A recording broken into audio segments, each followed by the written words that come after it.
Hello and welcome. I'm Maria Ressa. A week after a historic vote, we see Congress scrambling this week. And with us today is a dynamic woman, Senator Pia Cayetano.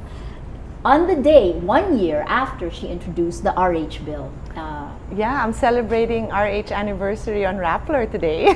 It's good 1 to year. have you here. It's Thank good to you. Please, on social media, Twitter, Facebook, send us your questions. Senator Cayetano, we'll take them.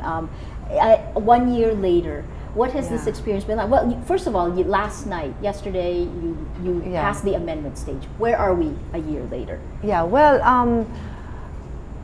It's a thin line between me coming here happy and me coming here very disappointed, no? Because actually Tuesday, the last person on the list to interpellate, not for the period of debates, was Senator Juan Ponce Enrile. And when I approached him, he told me he's done with the interpellation, which means I could close the period of interpellation. The reason why that is a big deal is because I've gone through one whole year, 9 senators interpellating repeatedly. Some of them took the floor 3 times, 4 times, many at least twice, explaining. And although I am a very patient person, I've had to explain many times the same thing over and over again, which I do so that people understand the issues. But at some point, we have to move on, no? At some point, just like impeachment, remember how they said that we have to see this impeachment through. People need to see that the Senate makes a decision. I feel the same way about RH. Take it to a vote.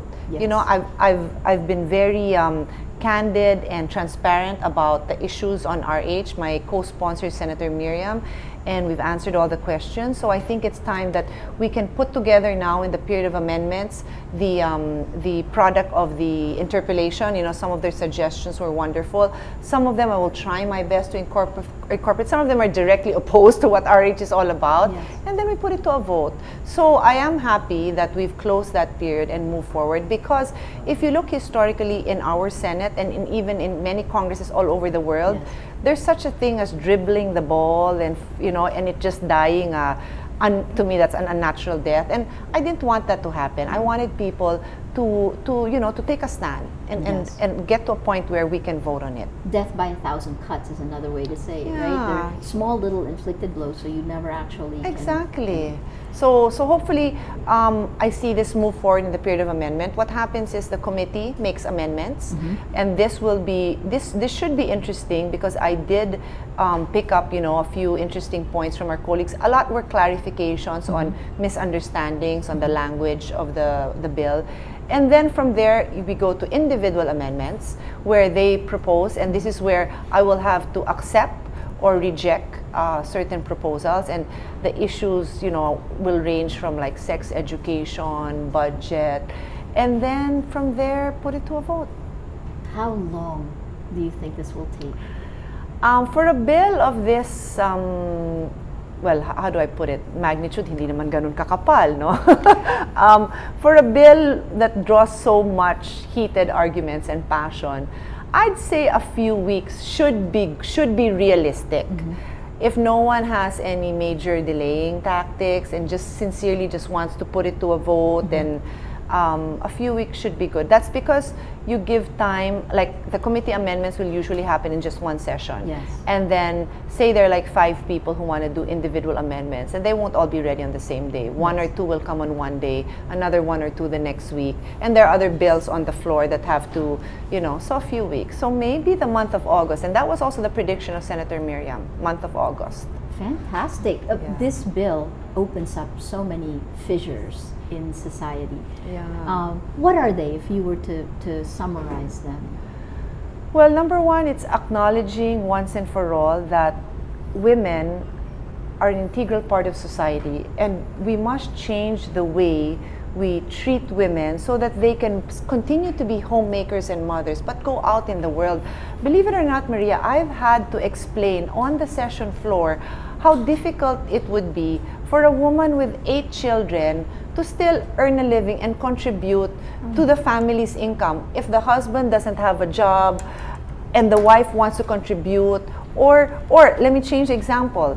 a couple fell in love when they were in college. Girl never finishes college, has 2 kids. Yes. She's only 21, she has 2 kids, and she says to her husband, I want to go back to school, but can I take contraceptives so that I don't get pregnant? You know, if your husband and you can afford to go to the drugstore, then you Yes. can buy. Yes. But if you don't, then you're doomed. So I have to explain these things over and over again because there's a big, a lot of my, well, I can't say a lot, but a couple of my colleagues are against the fact that the state must pay for contraceptives. They feel that people must pay for it, and they feel that you know, if people understand what contraceptives can do for them in terms of family planning, Yes. then they should make that own responsible decision. But I said, the explanation I gave was, I had a son who was born with a cleft lip, and when he passed away, I decided to make an effort to save children who were born with cleft lips. Here I am thinking, wow, I'll help so many kids. I'll just tell the mothers and fathers, let me take care of that operation. It probably costs anywhere from 15 to 25,000 pesos, but in PGH, through the help of doctors who give their time, it costs me very much less. Yes. And then I find out that a mother will not even bring her child with a cleft lip who has not been able to go to school, who cannot speak properly. She will not even bring her child to the hospital because she has no money for the tricycle. And when they get to the hospital, she has no money to feed her child if he undergoes an operation. So you're telling me that this mother will set aside 3 pesos for a condom? She won't. She'll feed her child. She'll even sacrifice that her child will never be able to speak properly because Yes. her children cannot eat. Yes. So that's what I'm trying. While we are at this level of poverty, wherein we still have a few million people living at that level, Yes. they cannot pay for their own contraceptives, unfortunately. And the role that the Catholic Church has played in this. Big role because they were very active through various organizations. There are a lot of groups that represented the Catholic interest a lot. Like, I mean, I'd have a hearing with like 20 people, and 6 of them were representing the Catholic view. And we gave them all the time to express their position. And I know for a fact that many of them have spoken to senators about their strong positions. And I also know for a fact that many of them many senators are also conscious of not offending the church. Although surveys show, and just personal interaction with many Catholics tell me that everybody has their own view on what is acceptable behavior when it comes to their personal decisions on the use of contraceptives, on family planning. Yes. And how do you answer the Church's main points? Oh, my answer has been very consistent. Number one, we have the principle of separation of church and state in our Constitution. But what does that mean? That means that we recognize that even one Filipino who has a different view is entitled to the full exercise of his civil rights because he has views and beliefs that are different from another Filipino. And that means I cannot deprive all of you just because in one church you don't believe in it. And in fact, I've encouraged the church to continue their advocacy because that is their right. And for you know, many Catholics, they look up to their priests and to their lay ministers for guidance, and they can continue to do that. So within their flock, if they have particular views, through their schools, and come on, many children go to Catholic schools. Yes. Even in public schools, you know, we still adhere to the Catholic faith. The venues are there, but it doesn't mean that we can restrict our views to a purely Catholic view. We have Muslim brothers, we have non-Catholic Christians. Yes. Many of them need and want access to reproductive health services. And for that matter, many Catholics want access to reproductive health services. You don't see any conflict between religion and this and access. I do not. I do not. I mean, again, it boils down to a person's point of view. And what I also try to clarify is that once we roll out reproductive health care, counseling, and all that, it is included in the bill that any person is counseled on both natural family planning, which is acceptable to the church, and artificial. And then they can decide, and they can always go to their parents, their lola, their priest, to ask for advice if they want. If they feel that it's a moral issue they need counseling on. It's funny, this country has talked about this for a very long time, and this is the first time it's moved in legislation this far. Yeah. Correct? The president, during his campaign, actually supported it, but seemed to back away. How crucial is the president's support for this to turn into law? Well, what I've seen in this country is that whoever the sitting president is, Congress will tend to work with the president, no? And so obviously if the president puts down his foot and says, this is really what I want, and if he takes time to explain the benefit, Congress usually tries to move in that direction. So yes, definitely the president's support is very important. And one of the persons I've had a conversation with on this, who I know is close to the president, is Risa Hontiveros. Yes. And I mean, she's been an advocate on this issue even when she was still in the House. And the two of us have worked on various issues before. So I did express to her my desire to move this forward. And she also, this was during impeachment, and she said, she assured me that, you know, she's still there and so is their group, and that she knows that the president is supporting it. I know that he has many other things on his plate, so I do not think that he's backed off in any way. But yeah, I mean, of course, it would always help if, you know, he was a little bit more vocal about it. But having said that, you know, it's our job, and I'm willing to move forward in it. Maybe he can help in the House a bit because it's in the House, the lower house, I mean, where it's a little bit stuck right now because they haven't even, I mean, there were like threats that this will be, you know, they won't even go into the period of amendment. That disappoints me because that to me is a sign of an immature political system. You gotta raise it to the level of debate. You know, let people talk about issues. Let people see the votes of the people they put into office. Did you vote not to put this into the period of amendment? Why? Yes. Why?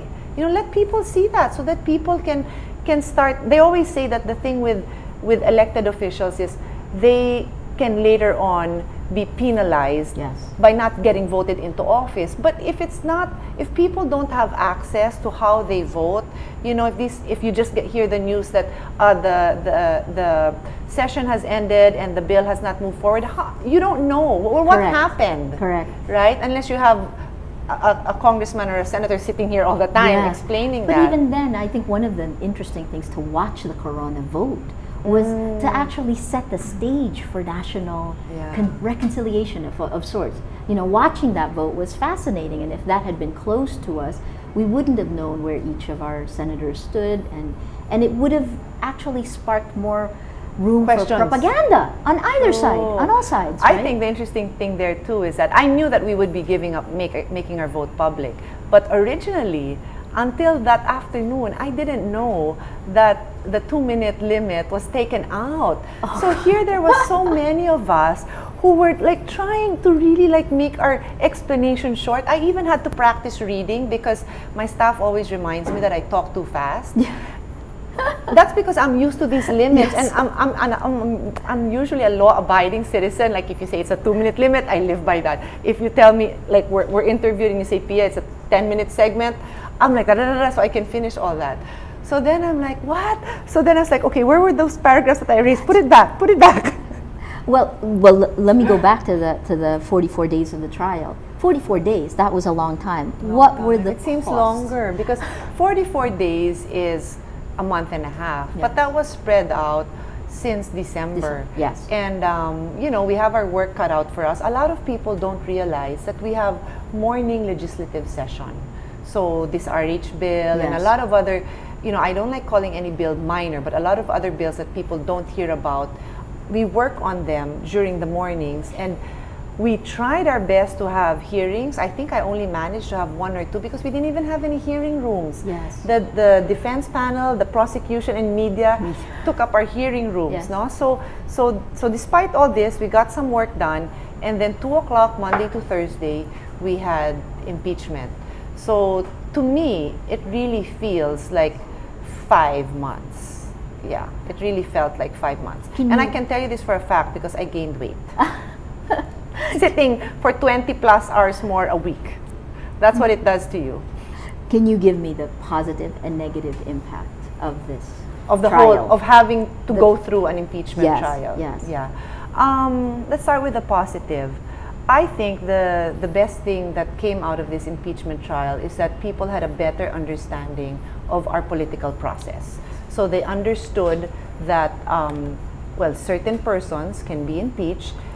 When was the era of impeachment? That was 2000. Yes. That's a good 12 years ago. Yes. If you, to you and me, probably, it was within our adult life span. Yes. But to 22-year-old college kids, they didn't know anything about this 12 years ago, right? Correct. So this is new to them. Now, for you and me who've seen that era of impeachment and this one, the difference is this went through, It did, right? yeah. I mean, everybody thinks of there was closure to a certain extent, but really there was a case that went on. It was the case that had closure, Yes. but not the impeachment trial. Correct. It was So- politically immature. Yes, it had exactly. And the thing is, that to me is like really what we achieved. We brought it up to the next level, political maturity. We as senators were forced to make a stand. That I have to say was very difficult for me during it was my wonderful to watch, I have to say. Yeah, You it was- know, yeah, it was on difficult that to- voting day. It was really wonderful to see the votes and the reasons why. Yeah. Well, in my case, it was very difficult to go through that, to give that explanation, because it was difficult for me Yeah. to make a decision. So more difficult for me to really be able to objectively state my explanations and then be able to be as transparent as possible as to how I came up with this outcome. I've spoke to some judges, and some of them tell me, Pia, when you're when you're hearing a case, it just comes to you, this person is guilty. But I couldn't say that to the public. It came to me. Yes. I wanted to explain, which is why I had to explain the difference between the legal process, wherein I would have acquitted yeah. on a purely legal basis, but then it being a legal political process, us not being a court of pure judges, Yes. told me certainly that this was not the intention Correct. of the framers of the Constitution. So this is a positive. It's historic for the Philippines. Yeah. But what were the costs, the hidden costs for our country? Okay, now? the hidden costs were, one, of course, as a legislator, a lot of our work was sidelined. Yes. Definitely delays, it's amazing that we were still able to finalize. We were very strict about coming up with a decision by May. We stuck with that. Yes. But imagine if this had started in February, then May wouldn't have happened, and we would have gone through a constitutionally mandated break between Yes. June and July. So, so because we were able to finish this, we can now move on with work. That was a delay, but we can live with that. Yes. Other difficulties were, to me, throughout the process, I would have liked to see the 6 years of President Noy's term to be as flawless as possible, if that is even possible, Yes. for him to be able to put in the changes that he wanted to make without having to go through this difficult, because it polarized people. Yes, it did. Here we found a Supreme Court Chief Justice who I know to be a fairly mild-mannered, the way he presented himself on his last day, that's Yes. how I know him to be. Mild-mannered, very polite, very respectful. Here you find a Chief Justice leading rallies, calling on people to support the attack on the judicial system. Yes. I think that was a drawback. Yes. But I feel that he was pushed into a corner to defend himself, because outside the impeachment court, he was also being attacked. Correct. That was my issue also with the trial being held outside the impeachment court. Yes. So it brought out, to a certain extent, the worst of us also. I just hope that we learn from that Yes. and can move forward. We could talk about it later on, but let me take you back to the RH bill, because the questions are coming in. Yes. From Twitter, from LJ Sulit, what has been the most difficult part of getting people on board the RH bill? Well, basically it was, okay, I have to distinguish between people and legislators, The Senate. because at the end of the day, it's Yes. the senators who have Yes. vote. No? What was the most difficult part for the Senate? There were a couple of issues raised in the Senate. I think some people have really made up their mind, and no matter what explanations I give, they just will never support the RH bill. So I just have to respect their position and Agree, move forward disagree. on that. Yeah. No? Believe it or not, there many times it came up, and I do believe this is where some of the lobby groups came in and tried to take the position that you don't need an RH law because you already have a Magna Carta for women. And I was, and for 3 senators, if I'm not mistaken, I had to explain the differences of the provisions in the Magna Carta for women and in the RH bill. In a nutshell, the Magna Carta for women is basically for women. RH is for everyone, and it touches on different things. Yes, there's an overlapping, to the extent that women need RH, but there's so many other things. The other thing really was also the total misunderstanding and propaganda against the use of contraceptives. Yes. And let me tie that into the misconception also that by planning your family, you're doing something that is evil, that you are preventing children from being born, as if you were killing children by preventing them from being born, as if it was not a responsible thing to do, to decide for yourself that with my income and my time, I will be a good parent to 2 children. How many people can be a good parent to 10 children? I mean, I love children. I've adopted a child and I want to adopt 1 or 2 more. I don't think I could be a great parent to 10 kids, but I could be a great mother to 3 or 4, So, and then tying it into abortion, that was difficult for me. Because which is actually another question from social media, I am eccentric. What are Senator Pia's thoughts on conservatives stating that the RH bill is strictly an anti-life pro-abortion law and that it legalizes? From LJ Sulit again, our anti-RH always point to legalization of abortion when it comes to RH bill talks. They How do. Have you addressed this? Yes, they continually link any access to contraceptives and information to legalizing abortion, no?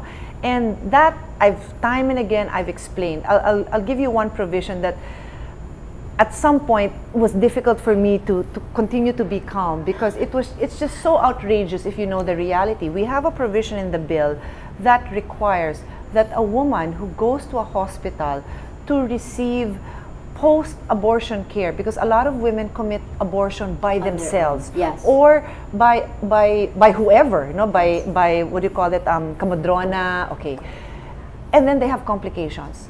In the bill, we say these women deserve passionate care, compassionate care. They need medical attention. Don't crucify them. They did wrong. Don't crucify them.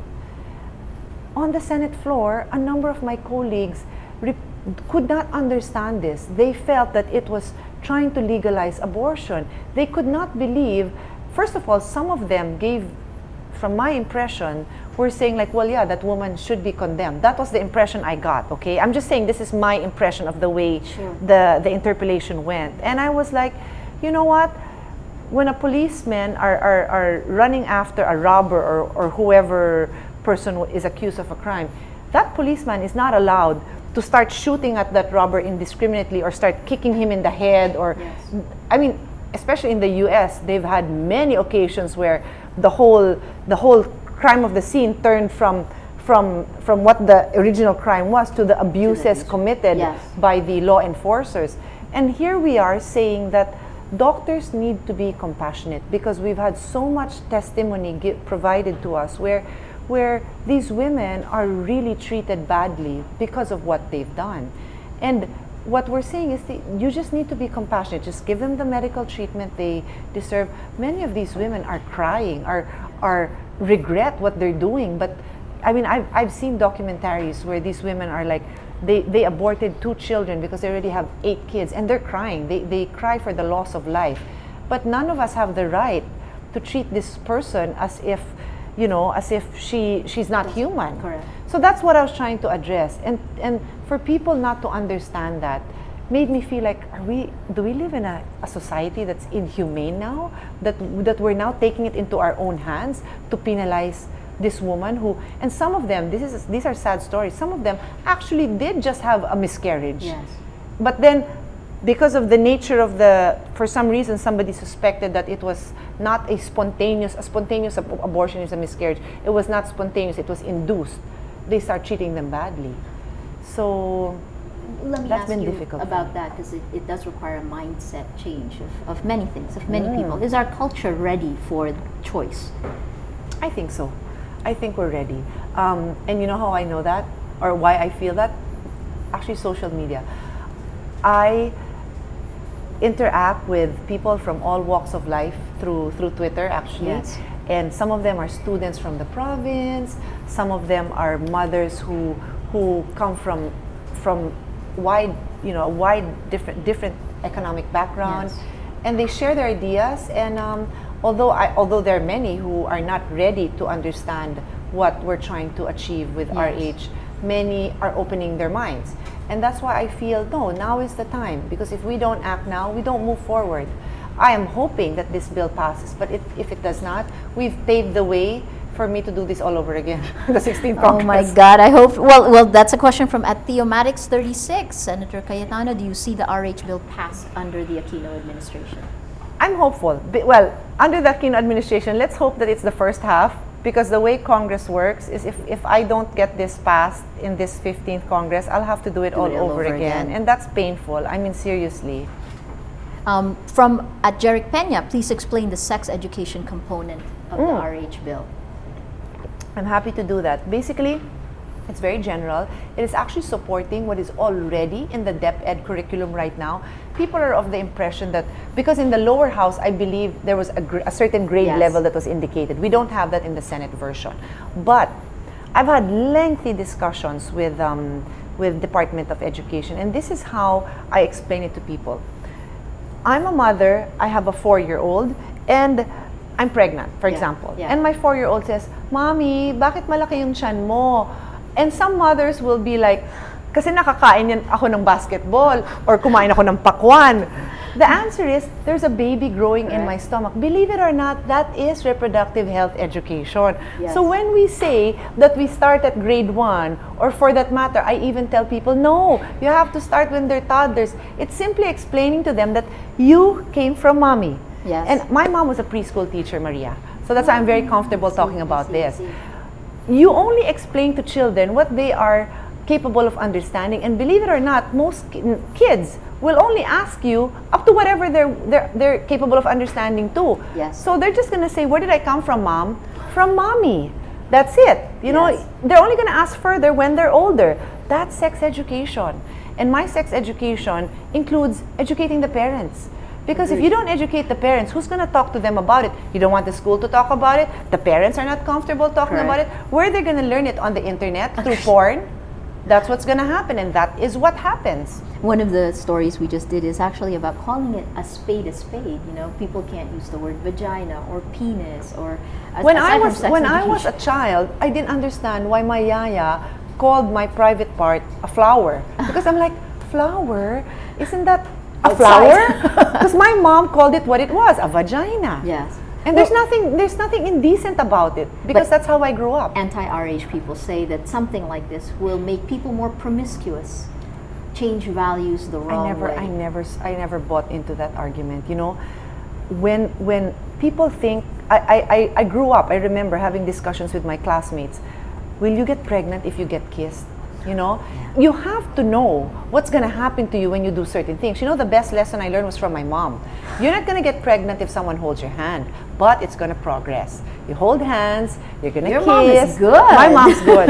You're going to kiss, you're going to touch. That's what progress is. So you know, and you don't go about if a boy bumps into you. I've heard stories, I think it was on Glee. Was it on Glee? Where she thought she was pregnant, she thought she was going to die because a bird landed on her. You know, we can't have that. This is a story I did hear a long time ago when I was still with CNN, where the idea among the young ladies, at least, is that you shouldn't carry a condom, because if you do or you ask for a condom, then it's not love. So you shouldn't use a condom because it shows it's love. I mean, Yeah, and is it shows that you're in love, you're stupid, and you will probably be one of the statistics tomorrow that has HIV/AIDS, gonorrhea, all these transmitted diseases. That's what it is. So you think people are talking about it enough? Are they? Not enough, but heading there. We have to make it a more comfortable topic. I have an interesting anecdote on that as well. Sure.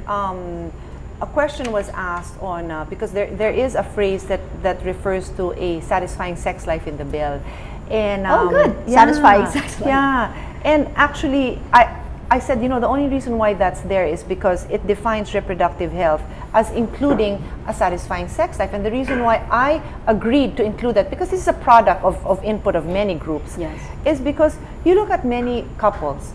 Ask any couple, what couple will tell you that sex is not important? At different stages of your life, it may change. It may be the most important thing when you're newly married. Yes. It may not be that important when you just had your baby. Then it might become important again in your senior years when you're rekindling the love. So how can that not be important? Many people separated because they're no longer attracted to their spouses. Correct. So that has to be a component. And if we have to argue about this, unfortunately, we don't live in the 1900s where people were forced to get married. You had to marry someone you're not attracted to. You had to marry somebody who's the age of your grandfather. So why shouldn't all of these things be laid out and made easy conversation? Fantastic. From I am Louise Rain, in the middle of the contradiction and protest of the RH bill, what drives you to keep on pursuing it? I think that's why I'm a runner. I think that's why God made me a marathoner, an endurance triathlete, because some of my friends and my supporters say, like, they admire my patience. I said, yeah, I think that's why God made me a runner. So I can, the same way, like, as a runner, I wake up the next day, I run again. Same thing. Like, also gets rid of frustration. Gets rid of frustration. Yeah. I can come back with, with my little, what do you call this? With my mind full of happy thoughts. So. From I am Ria Rojas, at Ria Rojas. On another note, how do you find the time to be senator, mom, athlete, restaurateur?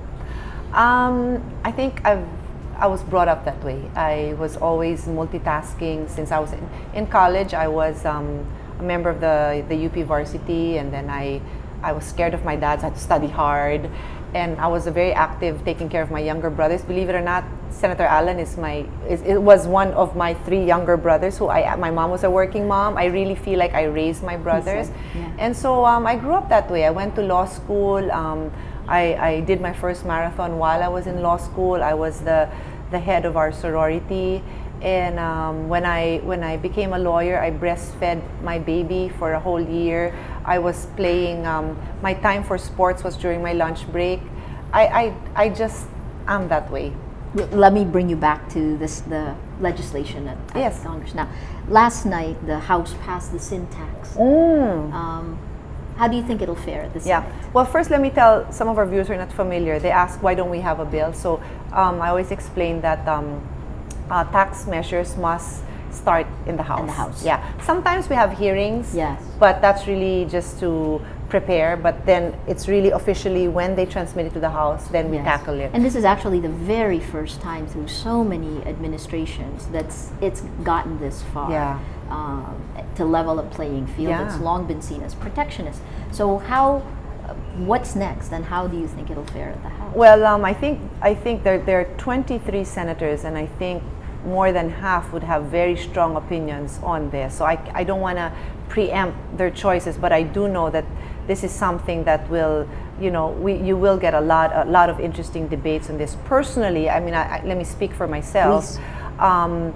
I've always been a general supporter of sin tax.